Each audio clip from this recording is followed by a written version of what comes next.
दोस्तम को मैं 6 दफ़ा पाकिस्तान लाया, फिर बेनज़ीर साहिबा से उसकी कई मतलब मीटिंग्स करवाई। फिर बेनज़ीर साहिबा ने उसको जनरल दोस्तम को E7 में एक घर भी दे दिया।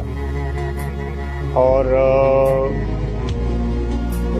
मैं अल्लाह का शुक्र अदा करता हूँ कि जब मैं उधर था तो सारे नॉर्दर्न अफगानिस्तान में एक दफ़ा ऐसी हुआ कि एक प्रोफेसर ने, जो वहाँ मेडिकल कॉलेज है, उसमें एक प्रोफेसर ने पाकिस्तान की खिलाफत की। वहाँ जो हमारे स्टूडेंट्स थे उन्होंने मुझे रिपोर्ट कर दी। तो मैंने जनरल दोस्तों को फ़ोन करके मैंने कहा, आप कहते हैं कि हम पाकिस्तान मेरा भाई है और आप हमारे भाई हैं, लेकिन आप प्रोफेसर ने पाकिस्तान की खिलाफत। उस प्रोफेसर को मुझे कहा कि आप आ जाएं, मैं अभी उसको हथकड़ियों समेत आपके सामने पेश कर।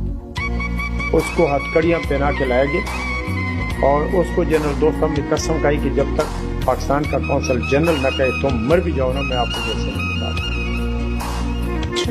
तो फिर वो 2 हफ्ते जेल में रहा। उसके बाद उसकी बीवी बच्चे वगैरह मेरे पास आ गए, गिरिया और जारी करते रहे कि उनसे गलती हो गई है। फिर मैंने उनको कहा माफ़ कर दो, दोस्तों सामने माफ़ कर। तो इतना पाकिस्तान का वो लोग मुखालिफ थे। नौकर हल्का बगोश व सग तालीमी इस्तखबारात मंطقه على الخصوص استخبارات پاکستان را بهتر و بیشتر بشناسید. قنصلر پاکستان عمر خان مقیم در بلخ مزار شریف در رابطه به ضابط عبدالرشید دوستم میگه که ایشان یعنی قنصلر پاکستان 6 بار ضابط دوستم مادر فروش را با خود به پاکستان برده و در آنجا با دولت پاکستان، نظامیای پاکستان و صدر اعظم پاکستان ملاقاتش را انجام داده که حتی یک بار بینظیر بوتو یک خانه در منطقه E7 یا E7 اسلام آباد به ضابط هدیه میده تا بیشتر مادر خود را بفروشه بالای پاکستان. نقطه بسیار دردآور و بسیار تاریخی.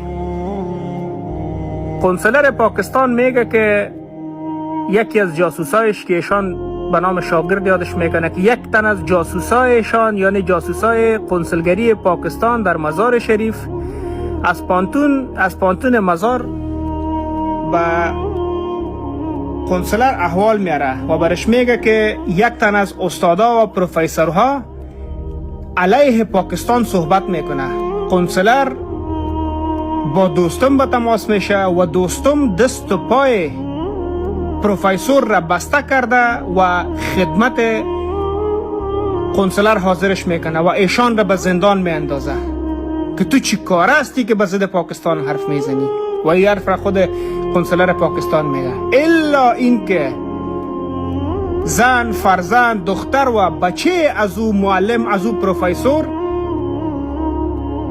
میره پیش پای قنصلر پاکستان میفته و زاری میکنه و بعدا قنصلر پاکستان زاری و نالش را قبول میکنه و دوباره با ضابط بیناموس به تماس میشه که رها کو این پروفیسور وطندارته. این از حقیقت این بیناموسا، این مادر فروشا و این مادر خطاها. لعنت بر اهروانشان. از دهن خود قنصلر پاکستان بشنوید.